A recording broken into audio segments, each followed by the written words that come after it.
Alam mo ba na ang pinakamayaman at pinakamatalinong tao sa kasaysayan ay nag-iwan ng 7 sinaunang sikreto, napakalakas ng mga lihim na maaari pa rin nilang ganap na baguhin ang iyong buhay pinansyal ngayon at ipakita sa iyo kung paano posibleng yumaman ng tahimik. Solomon, ang hari na kilala sa kanyang sinaunang karunungan at walang hangganang kayamanan sa Biblia, isinisiwalat ng Biblia na nakaipon siya ng ginto, pilak at kasaganaan na hindi gaya ng ibang tao.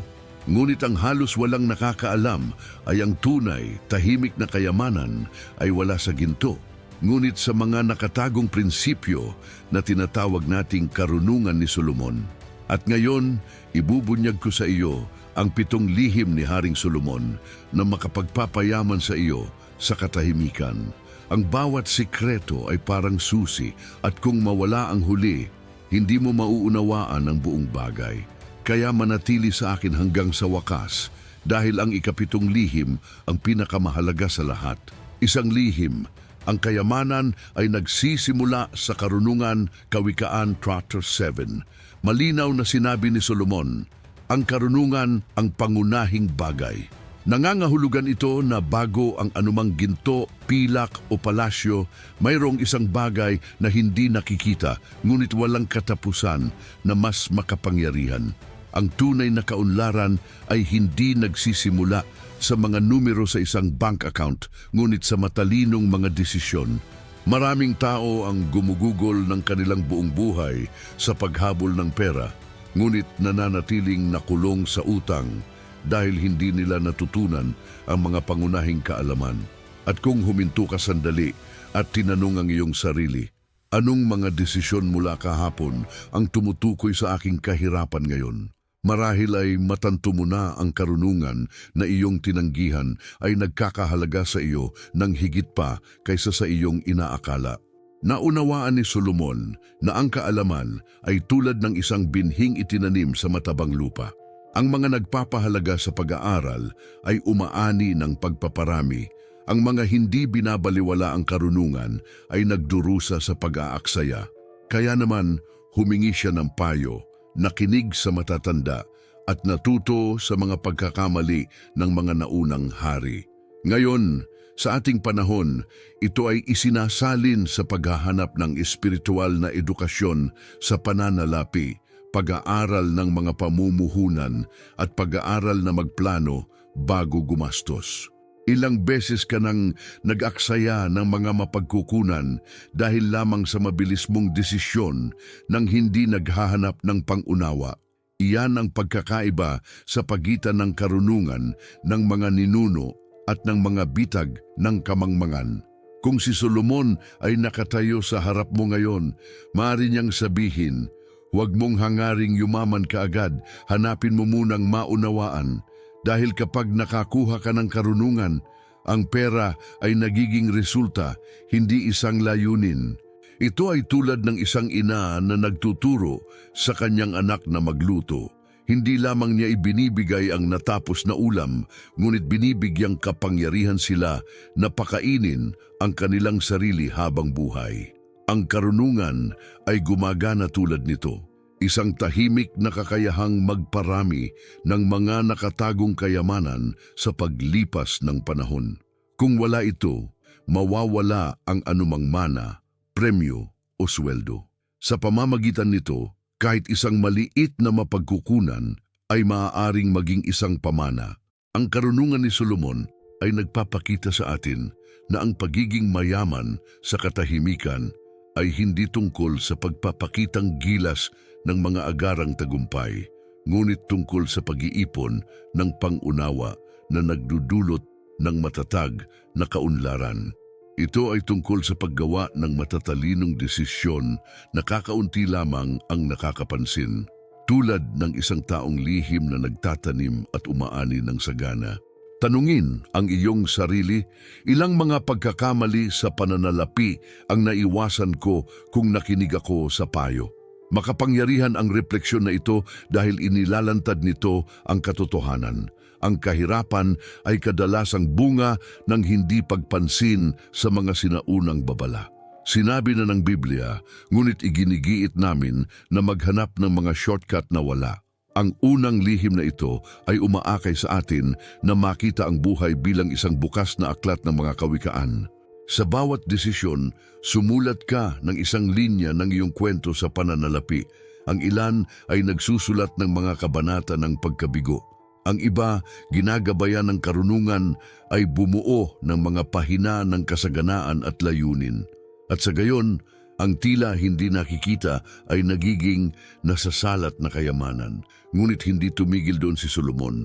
Matapos itatag na ang karunungan ay ang pundasyon, isiniwalat niya ang isa pa, mas nakakaintriga na sikreto, ang kapangyarihang kumilos sa katahimikan kapag walang nanonood at umani ng mga resulta na nakakagulat kahit na ang pinakanag-aalinlangan. Ikalawang lihim, ang kapangyarihan ng katahimikan at paghuhusga, Kawikaan 17:28. Matapos ituro na ang karunungan ay ang pundasyon ng lahat ng kayamanan, dinala tayo ni Solomon sa isang mas contra-intuitive na landas, katahimikan.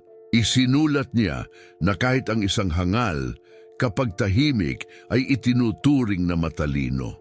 Sa isang mundo kung saan gustong ipagmalaki ng lahat ang kanilang mga nagawa, ipagmalaki ang mga resulta at patunayan ang isang bagay sa iba, ang lumang payo ni Solomon ay parang isang kabalintunaan. Ang sikreto sa kasaganaan ay tiyak na nakasalalay sa pag-arte ng walang kagalakan, sa pagtatayo kapag walang nanunood. Ilang beses ka na bang nagsayang ng lakas para ipakita na ikaw ay nanalo sa halip na talagang manalo? Alam ni Solomon na ang mga dakilang imperyo ay gumuho hindi dahil sa kakulangan ng mga mapagkukunan, ngunit dahil sa labis na walang kabuluhan. Kapag masyado kang nag-anunsyo, nagbubukas ka sa iyong sarili sa pagpuna, inggit at kahit sabotahe.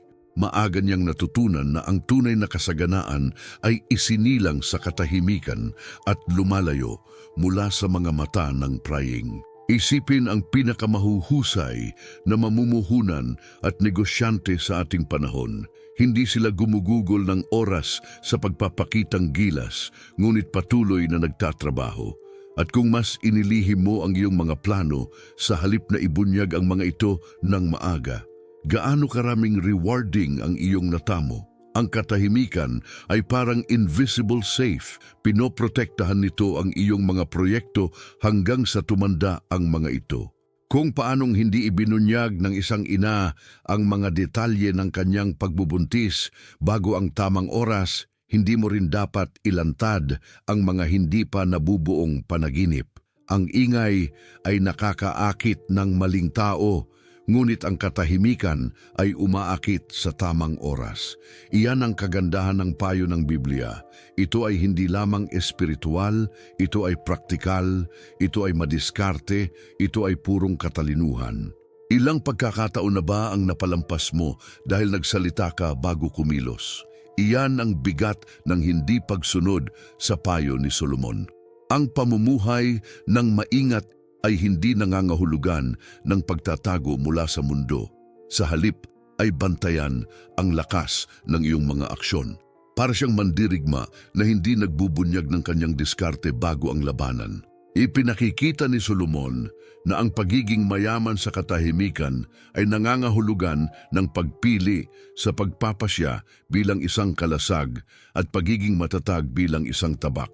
Ito ay bumubuo ng isang tahimik na kayamanan na lumalagong protektado ng walang panganib ng pagmamadali o pagpapakita.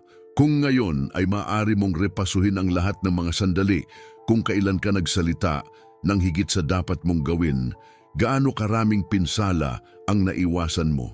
Ito ang refleksyon na nagbabago. Ang pangalawang lihim na ito ay parang tulay sa mga susunod na hakbang. Una kang nakakuha ng karunungan, pagkatapos ay natututo kang kumilos sa katahimikan. At tiyak na sa katahimikang ito, ipinanganak ang puwang para sa ikatlong lihim. Ang pagkakaiba sa pagitan ng pagtatrabaho ng husto at pagtatrabaho ng matalino. Dahil alam ni Solomon na ang pagsisikap na walang diskarte ay isang pag-aaksaya lamang ng buhay, at nag-iwan siya sa atin ng isang malinaw na aral tungkol dito. 3 lihim, matalinong gawain, Ecclesiastes, Judices 10. Sumulat si Solomon, kung mapuro lang palakol, higit na lakas ang kailangan, ngunit ang karunungan ay nagdudulot ng tagumpay. Ang makapangyarihang metapora na ito ay nagpapakita sa atin na ang brute force lamang ay hindi sapat. Kailangan nating patalasin ang ating mga kasangkapan, planuhin ang ating mga hakbang, at gamitin ang ating isip bago ang ating mga kalamnan. Maraming tao ang nabubuhay ng pagod, nagtatrabaho mula sa pagsikat ng araw hanggang sa paglubog ng araw, ngunit walang tunay na pag-unlad. Ito ay tulad ng sinusubukang putulin ang isang puno gamit ang isang mapurol na palakol. Kung mas mahirap kang subukan, mas mababa ang iyong makukuha. Naramdaman mo na ba na sobrang hirap mo pero kakaunti ang inaani mo? Iyan ang bitag para sa mga hindi pinapansin ng sekretong ito. Para kay Solomon, ang susi ay ang pagkakaiba sa pagitan ng walang kabuluhang pagsisikap at matalinong pagsisikap. Napansin niya na ang magsasaka na nagpaplano ng kanyang pagtatanim ay nag-aani ng higit pa kaysa sa isa na basta-basta nagsasabog ng mga buto. Sa katulad na paraan, nakikita natin ngayon ang mga naghahangad na matuto tungkol sa negosyo, pamumuhunan at mga bagong kasanayan na mas umunlad kaysa sa mga umuulit lamang ng mga gawain ng hindi nagbabago. Ang karunungan ni Solomon ay nag-aanyaya sa atin na huminto at magmuni-muni. Hindi ba panahon na para patalasin ang iyong palakol bago magpatuloy sa paghiwa? Ang estratehikong paghinto na ito ang naghihiwalay sa mga hari sa mga lingkod. Ang pagtatrabaho ng matalino ay nangangahulugan ng pag-align ng iyong pagsisikap sa direksyon. Sa halip na naghahanap lamang ng kaligtasan, hinahangad mong dumami.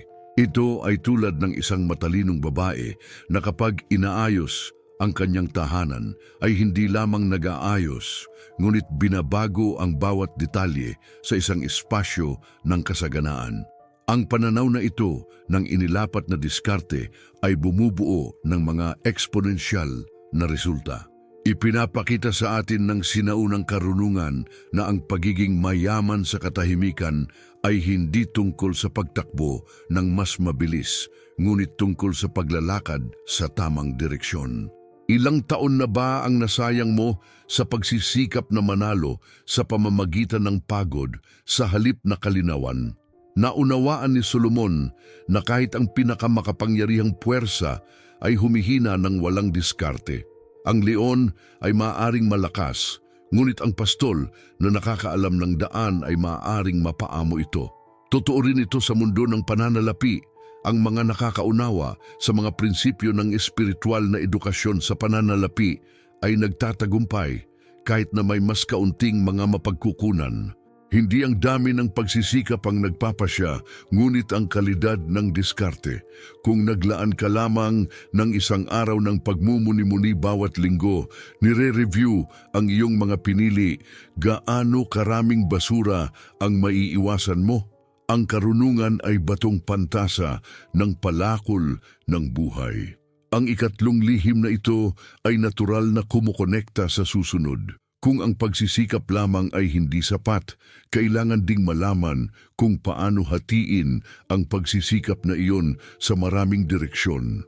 Dahil itinuro ni Solomon, hindi lamang ang tungkol sa pagtatrabaho ng may katalinuhan, kundi pati na rin ang tungkol sa pagprotekta sa sarili mula sa mga kawalan ng katiyakan sa buhay na may isang nakakagulat na kasanayan, pagkakaiba-iba ng kita. Iyan ay tiyak kung saan ang ikaapat na sikreto ay namamalagi at marahil isa sa mga pinakapraktikal para sa kasalukuyang panahon. Sikreto ng 4, pagkakaiba-iba ng kita, Ecclesiastes 11:2. Sumulat si Solomon, hatiin ito sa 7 o maging 8, sapagkat hindi mo alam kung anong kapahamakan ang maaaring dumating sa lupain. Ang simpleng pagtuturong ito ay, sa katunayan, ang isa sa mga pinakadakilang aral sa espiritual na edukasyong pinansyal na umiral. Naunawaan niya na ang buhay ay puno ng mga hindi inaasahang pangyayari, krisis at kaguluhan. Ang sikreto ay hindi sa pagsisikap na kontrolin ang hinaharap, ngunit sa paghahanda para dito. Ilang lalaki at babae ang nahulog sa kapahamakan dahil sa pag-asa lamang sa iisang pinagmumulan ng kita. Ang pinakamatalinong hari sa kasaysayan ay nagbigay na ng babalang ito. Noong panahon ni Solomon, ang pagkakaiba-iba ay nauugnay sa mga pananim, hayop at kalakalang pandagat. Ngayon, nalalapat ito sa negosyo, pamumuhunan at kasanayan. Ang pagkakaroon lamang ng isang sweldo o isang pinagmumulan ng kita ay tulad ng paglalakad sa isang makipot na tulay na walang proteksyon. Kung ito ay bumagsak, ang lahat ay mawawala. Ngunit ang mga nag-iiba-iba ay gumagawa ng maraming kalsada at palaging may mapupuntahan. At kung nakagawa ka ng maraming income stream sa nakalipas na 5 taon, paano na ang buhay mo ngayon? Ito ang refleksyon na nagbubukas ng ating mga mata sa kapangyarihan ng lihim na ito. Ang pagkakaiba-iba ay hindi lamang nangangahulugan ng pamumuhunan sa maraming lugar, ngunit pagpapalawak din ng iyong mga regalo at talento. Ang isang matalinong babae, halimbawa, ay hindi nililimitahan ang sarili sa isang tungkulin. Siya ay nagmamalasakit, namamahala, nagtuturo at nagpaparami. Ang iyong buhay, pinansyal, ay dapat na pareho. Huwag limitahan ang iyong sarili sa isang trabaho o negosyo. Sikaping matuto, bumuo, at paramihin ang iyong mga mapagkukunan sa iba't ibang lugar. Ito ang praktikal na paraan upang ikapit ang karunungan ni Solomon sa modernong panahon na bumubuo ng isang pamana na lumalaban sa pagsubok ng panahon. At narito ang isang mahalagang bagay, ang pagkakaiba-iba ay hindi isang tanda ng takot, ngunit ng diskarte. Ang magsasaka na nagtatanim sa 7 bukid ay umaani sa 7 pananim. Kung ang isa ay nabigo, ang iba ay susuportahan ito. Yan ang sikreto sa pagiging matatag. Ilang beses ka nang nakaramdam ng insecure dahil umaasa ka lang sa isang sweldo. Ang kawalan ng kapanatagan na ito ay hindi kailangang maging bahagi ng iyong hinaharap. Ipinakita sa atin ni Solomon na ang tunay na kayamanan na may layunin ay isinilang mula sa pagiging matatag, maingat at isang pangmatagalang pananaw. Kung gusto mong patuloy na matuklasan ang karunungan ni Solomon na inilapat sa iyong buhay pampinansyal, mag-subscribe sa channel at i-activate ang notification bell dahil marami pa kaming mga sinaunang lihim na dapat ibunyag. At ngayon, na nauunawaan na natin na ang kayamanan ay kailangang ikalat sa iba't ibang mapagkukunan, nakarating tayo sa isang nakakagulat na prinsipyo, ang pagkilos ng pagbibigay. Sapagkat itinuro din ni Solomon na ang pagkabukas palad, kapag ginawa ng matalino, ay hindi nagpapahirap, ngunit nagpaparami ng nakatagong kayamanan sa mga paraan na kakaunti ang nakakaunawa. Yan ang susunod na sikreto. 5 lihim, pagkabukas palad bilang susi sa kaunlaran, Kawikaan 11:34-20 Fimbo. Sumulat si Solomon, may isa na nagbibigay ng sagana at nadaragdagan pa, at may isa na humihigit ng labis, ngunit dumarating sa karalitaan. Ang prinsipyong ito ay tila sumasalungat sa modernong lohika. Paano nga ba yumaman sa pamamagitan ng pagbibigay? Ngunit tiyak dito na ang karunungan ni Solomon ay nagpapatunay na nakahihigit sa mga karaniwang tuntunin ng pamilihan. Naunawaan niya na ang pagkabukas palad ay hindi isang pagkawala, ngunit isang hindi nakikitang pamumuhunan. Ilang beses ka nang nagpigil ng tulong sa pag-aakalang iniligtas mo ito, samantalang ang totoo ay nagsasara ka lang ng mga pinto na maaring mabuksan? Ito ang bitag na nakabibitag sa marami. Noong panahon ni Solomon, ang pagkabukas palad ay nagpatibay ng mga alyansa, nagtayo ng tiwala at umakit ng mga pagpapala. Ngayon, ito ay patuloy na may parehong epekto. Kapag nagbahagi ka ng mga mapagkukunan, oras o kaalaman, Ina-activate mo ang isang network ng mga pagbabalik na higit pa sa luhika ng tao. Isipin ng mga taong yumaman hindi lamang sa pag-iipon, kundi dahil natuto silang magbigay. Ang pagkabukas palad ay nagbubukas ng mga landas, lumilikha ng mga koneksyon at umaakit ng mga pagkakataon. At kung nagpasya kang gawin ang prinsipyong ito sa loob lamang ng 7 araw, ano ang magbabago sa iyong buhay? Iyan ang hamon na ibibigay ni Solomon sa atin. Ang pagkabukas palad ay nagpoprotekta rin laban sa pang-aalipin ng kasakiman. Ang mga nag-iipon lamang ay nabubuhay sa takot na matalo. Ang mga nagbibigay ng buhay na may katiyakan na sila ay palaging magkakaroon. Ito ay tulad ng isang ina na nagbabahagi ng tinapay sa kanyang mga anak. Hindi siya naghihirap, ngunit nagpapatibay sa kanyang tahanan. Ang simpleng larawang ito ay sumasalamin sa lalim ng karunungan ng mga ninuno. Ang tahimik na kayamanan ay ipinanganak mula sa mga gawa ng kabutihang loob na hindi nakikita ng mga mata ng mundo, ngunit mahalaga sa mata ng Diyos. Ilang beses ka bang nabigo sa pagbibigay dahil sa takot na kulang? Marahil iyon ang nawawalang susi sa pag-unlock ng iyong kasaganaan. Mahalagang maunawaan na ang pagkabukas palad ay hindi kailangang maging bongga. Pinahahalagahan ni Solomon ang pagkilos ng pagbibigay sa katahimikan nang hindi naghahanap ng palakpakan dahil ang kapangyarihan ay nasa kilos, hindi sa pagkilala. Ang maingat na kasanayang ito ay may dalang lihim. Kapag nagtanim ka ng lihim, umaani ka ng sagana.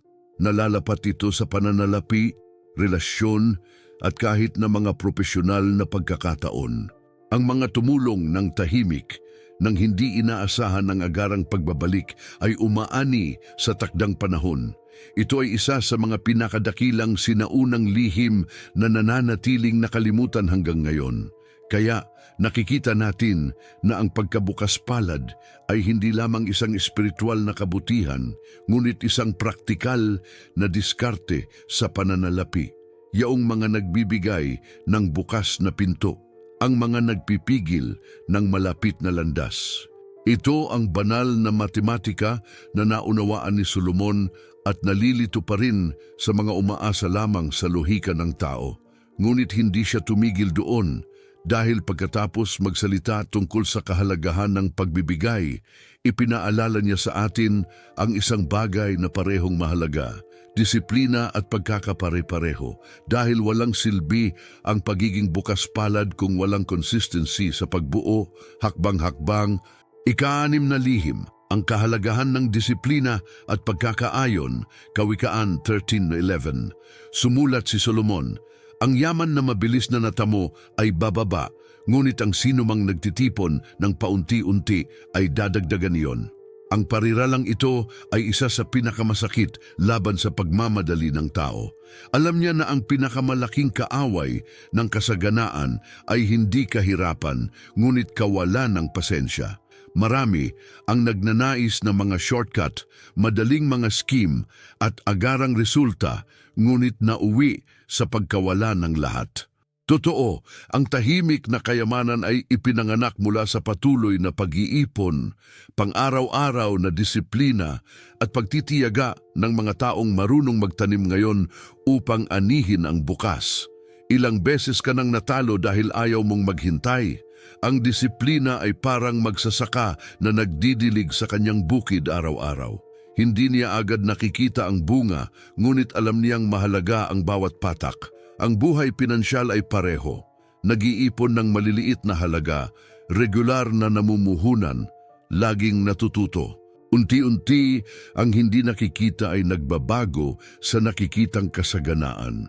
Ito ang karunungan ni Solomon na inilapat sa modernong mundo. Paggawa ng ladrilyo sa pamamagitan ng laryo sa halip na subukang magtayo ng isang palasyo sa magdamag. At kung nagsimula ka ngayon, kahit maliit nasaan ka sa loob ng 7 taon, ang pagkakapare-pareho ay hindi lamang tungkol sa pag-uulit ng mga gawi, ngunit tungkol sa pananatiling matatag kapag ang iba ay sumuko. Ilang tao ang nagsimula ng isang plano, isang savings account, isang negosyo, ngunit iniiwan ito sa kalagitnaan. Kaya naman binigyang diin ni Solomon na ang mabilis na kayamanan ay hindi nagtatagal. Disiplina ang pagkakaiba ng mga nangangarap sa mga nakakamit. Isipin ng isang matalinong babae na nag-aalaga sa kanyang tahanan. Araw-araw, ang maliliit na kilos ay bumubuo ng isang matatag na tahanan. Ganoon din sa kayamanan na itinayo ng tahimik, unti-unti, hanggang sa maging napakalaki. Ang prinsipyong ito ay nagtuturo din sa atin na huwag hamakin ang maliliit na simula. Bawat buto ay mahalaga, bawat hakbang ay mahalaga.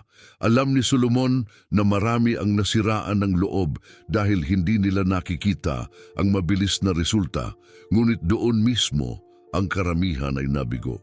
Kung mayroon kang pasensya na magpatuloy habang ang iba ay huminto, ikaw ay magiging eksepsyon. Ang sikreto ay hindi nakikitang pagkakapare-pareho, ang tahimik na disiplina na walang pumapalakpak. Ngunit ang mga resulta ay makikita ng lahat balang araw. Naisip mo na ba kung gaano karaming mga pamana ang naitayo hindi sa isang engranding gawa, ngunit sa mga taon ng pagkakapare-pareho? Ang ika-6 na lihim na ito ay ang thread na nagpapanatili ng lahat ng kaunlaran. Kung walang disiplina, nawawala ang karunungan. Kung walang katatagan, ang katahimikan ay hindi nagbubunga. Ito ang pundasyon na nagtataglay ng magkakasama sa iba pang mga prinsipyong inihayag ni Solomon. Ngunit hindi niya tinatapos ang kanyang paglalakbay na nagsasalita lamang ng praktikal na pananalapi. Alam ng pinakamatalinong hari sa kasaysayan na may mas malaking lihim na higit pa sa ginto at pilak, at ang lihim na ito ang tunay na pundasyon ng lahat ng kaunlaran. Ang pagkatakot sa Panginoon, ang huli at pinakamahalagang prinsipyo. Ika-7 lihim, ang takot sa Panginoon bilang pundasyon, Kawikaan 9:10, sinabi ni Solomon, ang pagkatakot sa Panginoon ay pasimula ng karunungan. Pagkatapos magsalita tungkol sa kayamanan, katahimikan, matalinong gawain, sari-saring uri, kabutihang loob at disiplina, inaakay niya tayo sa puso ng lahat ng ito. Ang pagkilala na kung wala ang Diyos, walang makatatayo. Alam ng pinakamatalinong hari sa kasaysayan na ang pagtatayo ng kayamanan ng walang espiritual na pundasyon ay tulad ng pagtatayo ng mga palasyo sa buhangin. Maaaring lumiwanag ang mga ito sa loob ng ilang panahon, ngunit guguho sila sa harap ng mga bagyo. Ilang kapalaran na ba ang nawala dahil itinayo sila ng walang mga halagang walang hanggan? Ang takot sa Panginoon ay hindi takot, kundi paggalang at kamalayan sa mga limitasyon. Ito ay ang pagkilala na ang lahat ng karunungan ay nagmumula sa Diyos, at ang ating mga pagpili ay dapat na nakaayon sa mga banal na prinsipyo. Ito ang pagkakaiba na nagpapalit ng yaman sa isang legacy. Dahil walang silbi ang pagkakaroon ng milyon-milyon at mawala ang iyong kaluluwa. Walang silbi ang pag-iipon ng kayamanan at pag-iiwan ng nawawalang henerasyon. Alam ni Solomon na ang tunay na kasaganaan ay ang pagbabalanse ng material na kasaganaan sa espiritual na kayamanan. Napag-isipan mo na ba kung paano mo binabalanse ang dalawang panig na ito sa iyong buhay? Ang prinsipyong ito ay nagpapakita sa atin na ang kayamanan na walang layunin ay walang laman. Maaaring may buong kaban ang isang tao, ngunit kung hindi siya namumuhay ng may takot sa Diyos, ang kanyang buhay ay parang bitak na sisidlan na walang laman na tubig. Ngunit ang namumuhay ng may pagpipitagan ay gumagawa ng mga bukal na hindi matutuyo. Ito ay tulad ng isang matalinong ina na gumagabay sa kanyang mga anak. Hindi sapat ang pagbibigay ng pagkain, kailangan itong magbigay ng direksyon. Gayon din ang kasaganaan, hindi sapat ang pagkakaroon ng mga mapagkukunan. Kailangan ng espiritual na pundasyon upang mapanatili ang mga susunod na henerasyon. Ito ang nakalimutan ngunit mahalagang sikreto. Ang pagkatakot sa Panginoon ay susi din sa matalinong mga desisyon. Kapag humingi ka ng patnubay mula sa Diyos, iniiwasan mo ang mga patibong ng kamangmangan, hindi ka kumukuha ng mga shortcut at pinananatili mo ang kalinawan sa gitna ng kaguluhan. Ang paggalang na ito ang nagpoprotekta laban sa pagmamataas at kawalang kabuluhan. Ilang beses na ba nating nakitang naliligaw ang mga tao sa kasagsagan ng yaman? Binabalaan tayo ni Solomon, ang ginto ay maaaring maging taksil, ngunit ang pagkatakot sa Diyos ay nagpapanatili sa puso na matatag. Ito ang pundasyon ng tunay na espiritual na edukasyon sa pananalapi. Ang ikapitong lihim na ito ay ang pinakamataas na punto ng paglalakbay. Ito ay nagpapaalala sa atin na ang lahat ng iba pang mga lihim, karunungan, katahimikan, trabaho, pagkakaiba-iba, pagkabukas palad at disiplina ay matutupad lamang kapag nakaugat sa takot sa Panginoon. Ito ang susi na nag-uugnay sa makalupang kaunlaran sa walang hanggang layunin. At ngayong nabunyag na ang lahat ng mga lihim, isang tanong ang nananatili na ikaw lamang ang makakasagot. Paano mo ilalapat ang karunungan ni Solomon sa iyong buhay mula ngayon hanggang ngayon? Narating na natin ang katapusan ng paglalakbay na ito sa pamamagitan ng 7 lihim ni Solomon. Ngunit ang tunay na tanong ngayon ay hindi kung ano ang itinuro niya, ngunit kung ano ang gagawin mo sa kaalamang ito. Sapagkat ang karunungan na walang aplikasyon ay parang isang lampara na namamatay. Ito ay umiiral, ngunit hindi ito nagliliwanag. Gaano karaming mga pagpipilian ang ginawa mo araw-araw ng walang karunungan, paulit-ulit na mga pagkakamali na maaaring iwasan. Ipinakita sa atin ni Solomon na ang kaunlaran ay hindi isang aksidente, ngunit isang ani, at ang bawat lihim na inihayag dito ay isang binhi. Magpapatuloy ka ba sa pag-iipon ng utang o magsisimula ka bang mag-ipon ng karunungan? Mabubuhay ka ba para lamang mag-imbak o mag-iwan ng legacy na nagbabago sa mga henerasyon? Kung si Solomon ay nakatayo sa harapan mo ngayon, ano ang masasabi niya tungkol sa iyong mga desisyon sa pananalapi?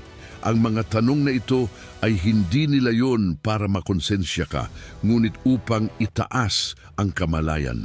Dahil ang tunay na kayamanan ay nagsisimula sa sandaling magpasya kang iayon ang iyong buhay sa mga walang hanggang alituntunin.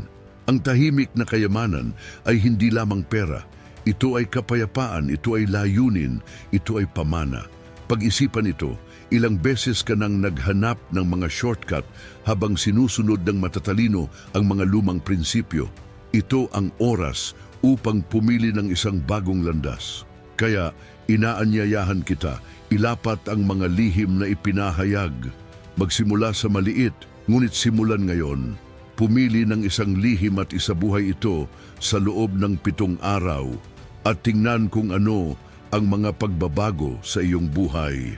Ang sinaunang karunungan ni Solomon ay hindi teorya, ito ay pagsasanay.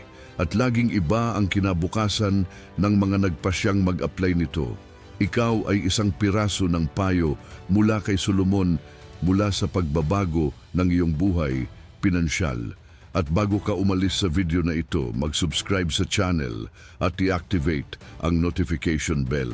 Dito, bawat linggo, ibinubunyag namin ang mga sinaunang lihim na maaaring magbago sa paraan ng iyong pag-iisip, pagkilos at pag-unlad. Dahil ang narinig mo ay simula pa lamang. Marami pang nakatagong kayamanan ang naghihintay sa iyo at gusto kong makasama ka sa paglalakbay na ito ng karunungan at kaunlaran. Kung tunay kang naniniwala na posibleng yumaman sa katahimikan sa pamamagitan ng pagsunod sa karunungan ni Solomon, isulat sa mga komento, pinipili ko ang kayamanan sa katahimikan.